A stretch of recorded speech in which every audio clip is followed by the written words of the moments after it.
Alright, I think after looking at the rosters, we did a quick roster rundown. I think G2 is S tier. I don't think there's anyone that can beat G2 personally. I think it'll be G2 Winter. Now, obviously, when I do this tier list, I think we're going to do 2 tier lists for once, actually.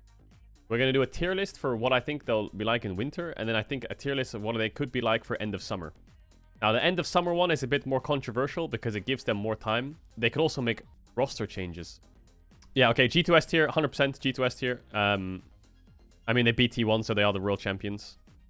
Fnatic, I think Fnatic's really good. I think their support change won't be too bad. I think Trimby was struggling a bit, and as much as the communication will be hurting as a team in like the holistic side of things and in the general sense, like their shot calling is gonna be lacking. Humanoid, Razork, Oscar will make up for it 100%, and also they can speak Korean in their lane together, which obviously helps Noah a little bit. I'm sure he'll be learning English, but Jun is not too bad. Noah's good, and I'm a big fan of Razork. I remember the start of this year when everyone was saying that when Fnatic was struggling, when they had all those roster changes, they had Reckless, and then they had Advien, and then they had, I don't know, then they got Trimby, and they had Wunder as well, then they got Oscar. Everyone was blaming Razork and Humanoid, and I think they had nothing to work with sometimes, and I don't know, Razork looked like he was inting because he was trying his hardest to find ways to win the game. But I think Razork's really good, Humanoid's really good. I think they're A tier. I think they're just below G2. I mean, you can see it from Worlds this year, I guess, and like the LEC finals. They're the team that contests. As much as I think Trimby was nice to have on the team, and I'm sure he brought a lot of out of game. I think you could see that he was a lot of he gave the team like a lot of motivation and drive, and like was really pushing them or whatever it was in the comms, I guess, from our perspective. But I think their bot lane overall is just going to be stronger, and having like a really strong bot lane will help out the rest of the map so much. I think Fnatic will be A tier. All right, Giants. They got Odoamne, Peach, Jackie, Patrick, Ignar, who went through the roster. Ignar and Peach is really solid jungle support. Odoamne is solid. Patrick, I think, has been underrated for a while, and Patrick's a really good AD carry. XL were shit, and then they were good when they brought in Abadage. I don't think Abadage was like that big of an individual player. For some reason, having Abadage, I don't know if it was shot calling or like his champion pool in draft to make it easier, free up other lanes. Abadage really freed up a lot of what XL, or like they just stopped a lot of their problems by the looks of it. And then they almost made Worlds. They just got cleared by Mad, didn't they? It's a bit of a risk to say how good XL will be, or Giant X, because of how good Jackies will be. But I have faith that Jackies will be good, because my logic is that Abadage, I don't think, was like that good of an individual laner. I think Abadage, his role in XL a lot of the times was in team fights, he was just, I don't know, he was picking scaling champs and then playing well in fights. He had like some good LeBlanc games, but like his Azir wasn't it his Azir? That he was just playing as like a band-aid and just meta heavy mage. But the thing is, also, now that I think about it, making this tier list is a bit tricky because in scrims, people are playing Draven mid and Kai'Sa mid. Bot lane is Armageddon getting dove on every single wave. I heard that all you do now as jungle, even though you did it before, is basically now on the new map, there's a bush like here, and there's 2 entrances now. So you got this one and then this one here. And if you control this bush, the enemy bot lane, they just cannot physically lane. There's the wall here, and you're getting perma-fucked through the wall, and basically you're laning between, you're diving between towers non-stop. And that's why people are playing shit like AD carry mids and stuff. Doesn't really matter what their champion pool was. I guess if they're a mage player and it does go into like this fucking psycho draft, I think G2 will be even more favored because G2 loves that shit. Yeah, I don't know what the meta's gonna look like. I don't know. I think everyone's still trying out tons of shit. But there's a chance with how bot lane is now that the game is so fast-paced and maybe mages don't get played. I don't know. But I trust XL. I think they've got solid players. Solid players. I think they'll do alright. I would say like B tier. BA, I guess. I think anywhere below that's kind of like disrespectful. I don't know. I think Odoamne is solid. Ignar's really good. Patrick's really good. Peach is good. Even if Jackie's is average, I think this team should be alright. If Jackie's is super insane potential, then I think this team could go even higher. Could be here. Mid and bot will swap. I haven't heard about any swaps yet. I don't think you can swap. Plus, to be honest, here's my other take. I think if people start laning 2-man mid, Riot will just change it like that. I don't think Riot will ever want the game to be played like that. Because the game is so like solidified on 1-1-2 setup that they will never let it change. Unless they intentionally wanted it to change. Only swaps that exist are 530 for the Void Grubbies. I mean, I'm sure you can swap, but I don't think like the initial start of the game they'll ever let it swap. I think Riot will probably will change that. I think the logic for Riot was if we introduce Void Grubs to the game, then maybe top lane becomes more impactful because this neutral objective spawns earlier and they have to fight topside for it 3v3, right? Wrong. What happens is you get an even stronger bot lane and then you bring your bot lane up there and you make it a 5v3. You never... Like, the way the game works is you never play through topside for topside. You play through bot side for topside because numbers advantage is always better than early game champs. It doesn't matter if you have fucking... I don't know, some crazy early game champs like Olaf or whatever, if your bot lane's there. Because it just numbers disadvantage. It doesn't matter how strong your champs are. What else? Carmine Corp, Cabochard, Bo, Saken, Upset, Targamas. Overall, good team. Overall, good team. I think they're similar to Giant X IMO. I don't think there's much else to say. I think they have really high potential, though. But they have high potential on more than one role, I think. Like, I think Bo, Upset, Targamas, that jungle bot could go really hard, especially if it's a really heavy bot-centric, like just perma-dive, Bo, psychotic jungler, Upset. Yeah, I think they're a solid B tier team. As much as, like, Bo and Upset are probably, like, two of the best mechanical players. And I think Cabochard's probably the most underrated top lane in the league. I don't think this team will be near the bottom, but I don't think they'll be near the top. Oh, wait, I put Vitality. Oops. I don't think they'll be near the bottom, but I don't think they'll be near the top either. In winter, at least. In winter, I don't think they'll be near the top. I think they've got a really strong coaching staff as well, though. I think there's a lot of, like, comfort in this coaching staff. Like, Yamato has worked with Cabo before. Stake has worked with Bo and FPX. Shaves worked in Fnatic with Yamato and Upset. And Reha, I'm not sure who Reha is, but I'm guessing he worked with K-Corp before because there isn't any K-Corp coaching staff here from previous teams. He was the K-Corp head coach. Yeah, I think they've got a really good staff around them to make them feel like they're at home because they've got a lot of people that they can trust outside of the game, which is really nice to have. So a lot of connections, I think, have been built to this coaching staff. So I think this team will be, like, pretty decent, solid. I think if they come out of the gates and, like, start finishing top 3, that's incredible for them. But, yeah, I don't think they'll do that straight away. I don't think that'll happen straight away. I think that'll happen maybe towards summer. But yeah, good team. I like it. I like some of the names on this team. Mad Lions are the hardest team to rate. They have 4 rookies in Elyoya. They have 3 players who are on Movistar Riders. I don't know what team Mirwin was on. And then Elyoya. I'm gonna... It's when you have a team with 4 rookies, it's impossible to rate them in the top 5. Because some of these top 5 teams were either there for so long and have such solidified players that it's hard to break. And rookies often come in... Like, look at Oscar, for example, right? Look at Oscar is the best example. Comes in, runs it down for 3 weeks. 1 break. Next split. One of the best top laners in the league. You know, it takes some time to adjust. That's why I think this team will be weak at the beginning. And then later on, they might start to pick up the pace and get a lot better. But I don't think this team will be that good. I'm happy to be proven wrong, you know? Happy to be proven wrong. I mean, Elyoya is one of the best junglers in the league, right? But I feel like junglers in the LEC are getting really strong. Razork, Yike, Bo, Elyoya. Marcoon was really good. Peach is pretty decent. Yankos, Shio is really good. I feel like jungle is now the most stacked role. What's the most stacked role? I don't know if it's mid. I mean, mid you have Caps, Humanoid, Larson, Perks, ETO, yeah. AD carry, you have Noah, Hans, Patrick, Upset, Comp. Yeah, it's like AD jungle. Yeah, I feel like in past times, mid was like the most stacked role. But yeah, jungle's really stacked. But I don't think this team should sweat, though. I think Mad Lions know, and Elyoya probably knows, signing these 4 players, you're not going to win the league in the first split, right? And if you do, that's mind-blowing. But I don't think they're going to come out the gates. I think this is a long-term plan, isn't it? Like, also, I think this is one of the first times we have, like, a almost full one-language roster, right? In the LEC. Most of the time, it's so mixed. That's 4 out of 5 Spanish. I wonder if they'll talk in Spanish in comms when their bot lane might. Yeah, I don't know. Mad Lions overall will be probably weaker than last year. Oh yeah, Splice was 5 Danish players. Than this year, sorry. But yeah, high skill ceiling, which will be good. I'm excited.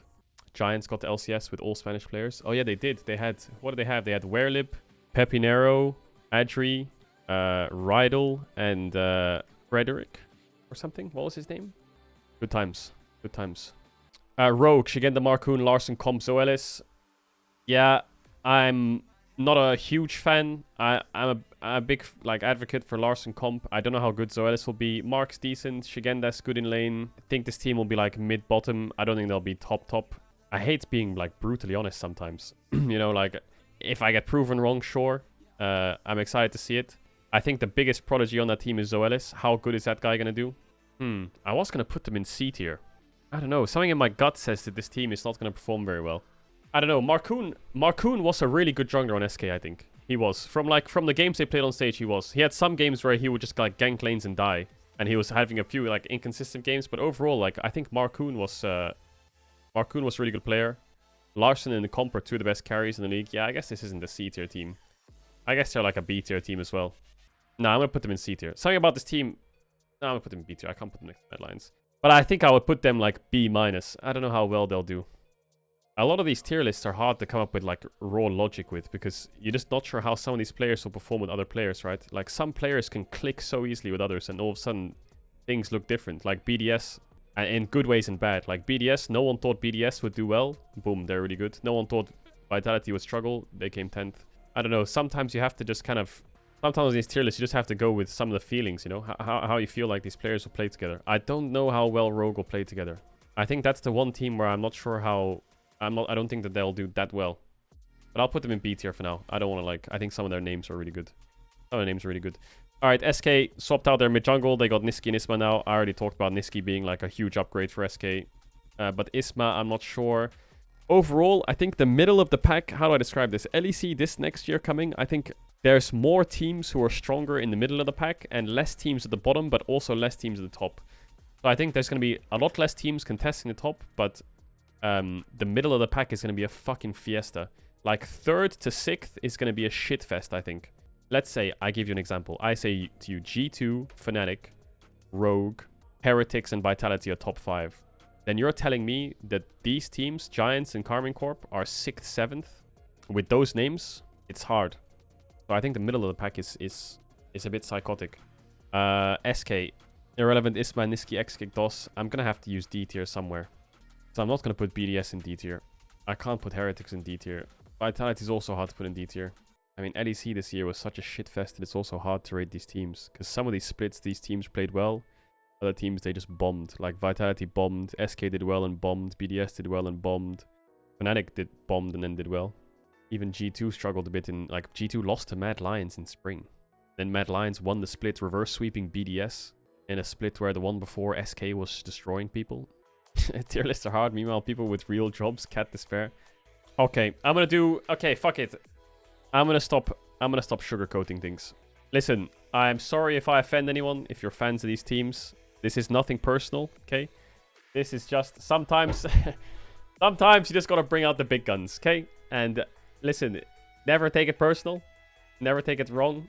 And it's just a tier list, bro. Okay? And if you're at the bottom, you might overperform, and then you can shit on me. And if you're at the top, and you underperform, then I can shit on you. Okay? That's how it goes. Alright. I think Rogue is C tier. Mad's D tier. SK is D tier. And I'm going to put Heretics in C as well. Maybe CB. Maybe Karmine Corp gets dropped too. Maybe Karmine Corp gets dropped as well. Because otherwise, how do I fit these teams in? Where are they going to place? Where are they going to place? Where are they going to place? I'll put Heretics in B.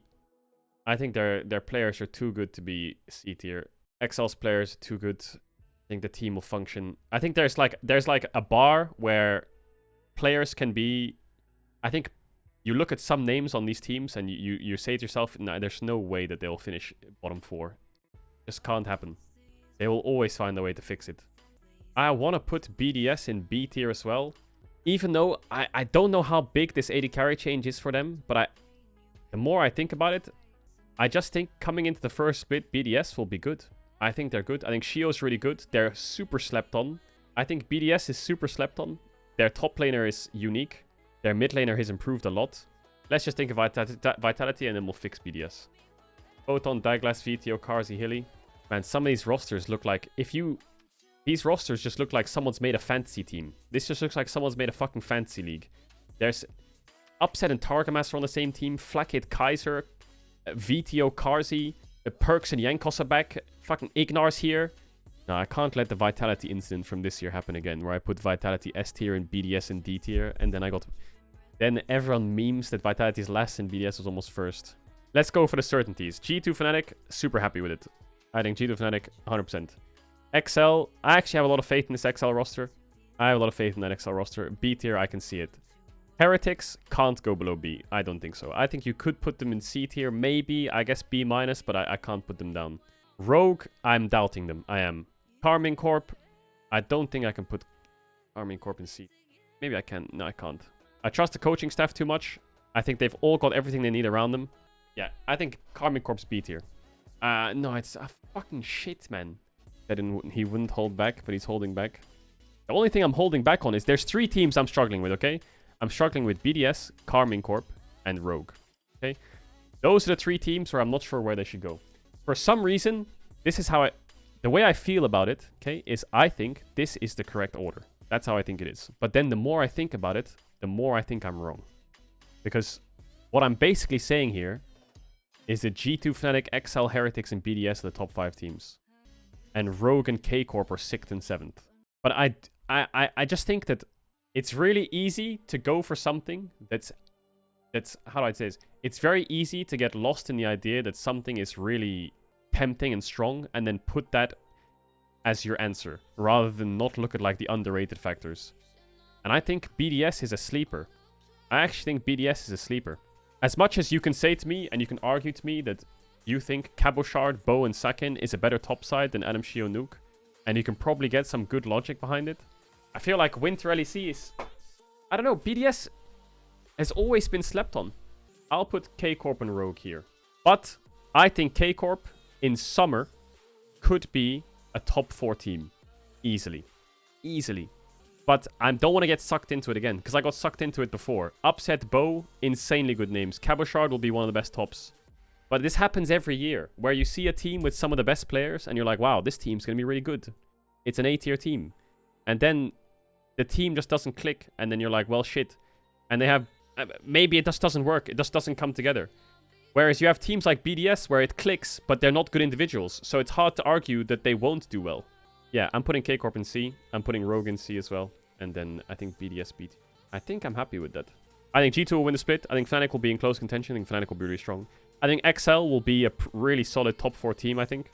I think their players are quite strong. And I think this will mesh well together, this roster. I think Heretics have players where it's impossible for them to be below 6th, at least. I think Heretics are like here somewhere between A and C, where they could be top 3, they could be 6th. I don't think they'll be any lower, though. So I think a safe bet is B. BDS, I think, are a sleeper. I think BDS are a super sleeper. Carmine Corp, I think, are scaling. I'll believe it when I see it. There's such strong names here, but I'm not sure if it's going to work. Rogue, again, also strong names, but something about it makes me think it's going to work less in the K-Corp roster. Some of these factors, like their top side, I'm not sure how well they'll do. I'm a big fan of them individually. Shigenda, great lane. Marcoon, good jungler. Larson and Comp, 2 of the best carries, but I don't know how well it's going to mesh together. And then Mad Lions, I think there's 4 rookies. You can't put any you can't take a team with 4 rookies and say they're anywhere near A and B. And I also can't put them in C, so I'm gonna have to put them in B until in D until they debut. And then you'll get I think the first few weeks you'll see how well they'll play. And then SK, I don't think SK is last. I think SK and Mad are like here somewhere. I think SK upgraded their mid a lot, but I think the middle of the pack is just so much stronger that I don't know if SK will be able to contest against a lot of them. SK had some good weeks, but they never really found consistency. The meta never really the meta was good for them for a few weeks, I think in the Zeri meta at least. And then I don't know what happened. But I think Niski will be a big upgrade. This is the problem with tier lists. There's always going to be someone who disagrees or someone who thinks differently. And I accept that. But that'll be my tier list for LEC 2024. Oh shit, I forgot Vitality. I completely forgot about Vitality. Wunder said he disagrees. Well, what do you think, Wunder? Photon's good. Parsi Hillesang's good duobot. GTO's good. Douglas rookie. Yeah, I guess they're also C tier. No, I think you're wrong. Okay. I think they're in C tier too. Team Heretics clear S tier team. They're the real G2. Yeah, Heretics versus G2 will be... I can see it already. I can see the teasers to it already. Like, Wunder says something epic. And I prove to G2 that they should have never gotten rid of him. And Perks is going to say something like, G2's only ever succeeded when I've been there. Ever since I left, they've never gotten past quarters or something. Or never even gotten to quarters or something. So yeah, they get some trash talk in there. So yeah, Vitality I'll put in C tier as well. But yeah, I think the middle of the pack, like this BC area, is really competitive. Like I said, I think there's no top team. There's no bottom team. I don't think SK is bad. I just think the middle of the pack is so strong that... I think that they're the losers of the middle of the pack. I'm pretty happy with that. Let me know what you think. Let me know what you think of yours, your predictions, your tier lists, your thoughts, because I think there's a lot of cool discussion around this.